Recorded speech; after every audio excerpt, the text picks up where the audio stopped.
Hi friends, today we're going to take a look at a quick thumb stud installation. They sell these thumb studs here and they sell them on eBay. There's a brand called Kwik, that's Kwik with a K.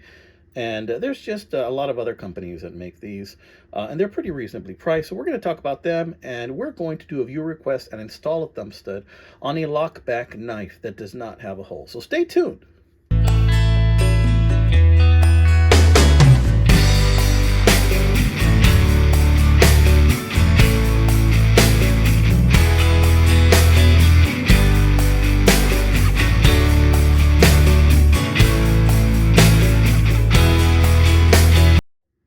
Okay, friends, so I'm going to set this beautiful knife. Well, actually, I'm going to hold the knife. I'm going to set these things down.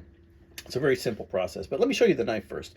This is a jumbo lockback from Bear MGC. Okay, and these knives are beautiful. There's plenty of them on eBay right now.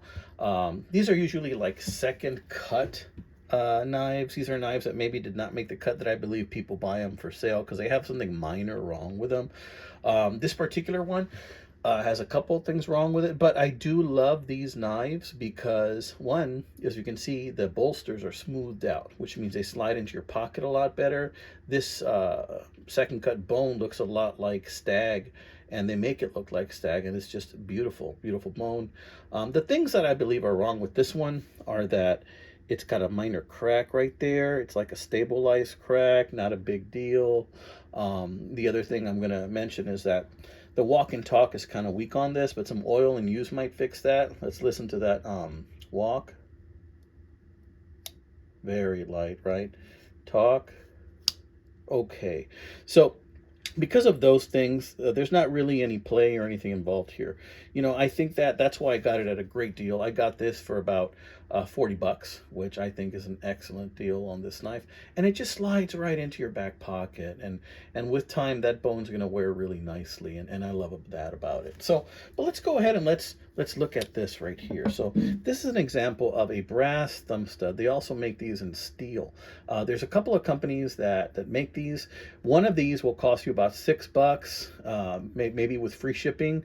If you buy like 4 of them, you might get a better deal. It might cost you like 13 bucks or 15 bucks, something like that. And they usually send them with a small Allen wrench.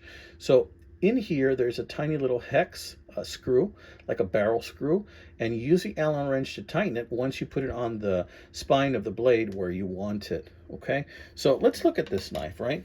Where are we going to want it? We can't put it too close to here because then we won't be able to grasp it with the bone. And with a lockback knife, the knives that you use these thumb studs on are knives that do not have a hole, and they don't have an integral hole for a thumb stud.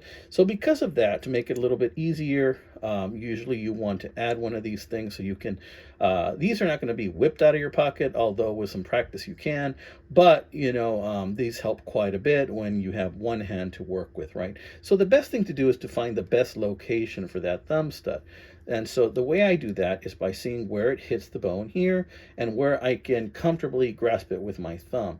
And usually it's not a happy medium, but somewhere around here is usually where it intends to be for me. Now the other factor is when you open it, you don't want it to hit the bolster. So sometimes some people might locate it too high, and then when they open it, it ends up coming really close to that bolster. So you want to install this, you know, you already want to know when to install it, because if you have it in the open position and you install it here, let's say, and then all of a sudden you're closing it and then you realize, oh, that's going to hit the bolster if I do that, it's not going to work out. So you want to install these when they are in the closed position. You want to go ahead and kind of practice with it. You want to move it around to see what's the spot that works best for you and can safely open the knife, right? So for this particular knife, I want to move up as much as I can. So I'm going to try it right here. Now these are made about the size of a buck 110 or a buck 112. And I have made these bigger by using a file and whitening this a little bit to accommodate 3mm. Now this is actually a little thinner than a Buck 110, the blade, so we shouldn't have any problems with that. And we're going to go ahead and screw that in, and we're going to see how it feels, if it's acceptable there. I'm thinking right about here. Now the thickness of the bone is going to hamper this opening a little bit, but let's see how it goes. Let's try it. Okay, so I'm going to hold it there, and then I'm going to put my Allen wrench in, and I am simply going to find the little hole and turn. It's that easy. I want to make it good and tight, not over tightening it, because you do not want to strip that screw. Once you got it to where you feel it reasonably works well, you try it out. And there you go. That's it. Now, if you got a knife that has easy action on it and is not very stiff and works really well, and these Behr MGC knives usually are really good for that, they're really smooth, then you won't have a problem. But if you have one with a really tight spring, then it's going to be hard to open with this thumb stud. You're better off just doing it manually. I have a couple of those knives that when I installed the thumb stud, I'm like, you know what, this is really tough. You need to have like a Godzilla thumb or something to open that thing, all right? So yeah, this is what it looks like. And let's open it up. To close it, you just close it manually. Again, there, see, very little snap. Hopefully that'll improve. And then you just, right there, not a problem. All right, guys, so I wanted to show you that really quick video. This is for one of my subscribers that asked that question. And for some of you guys that maybe are just getting into the knife hobby, these are out there.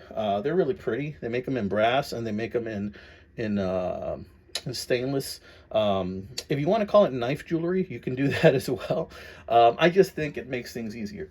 So now that I've shown you this pretty cool jumbo lockback from Behr and MGC, I'm going to go ahead and put it in my back pocket, and I'm going to go exploring. Y'all take care and have a great one.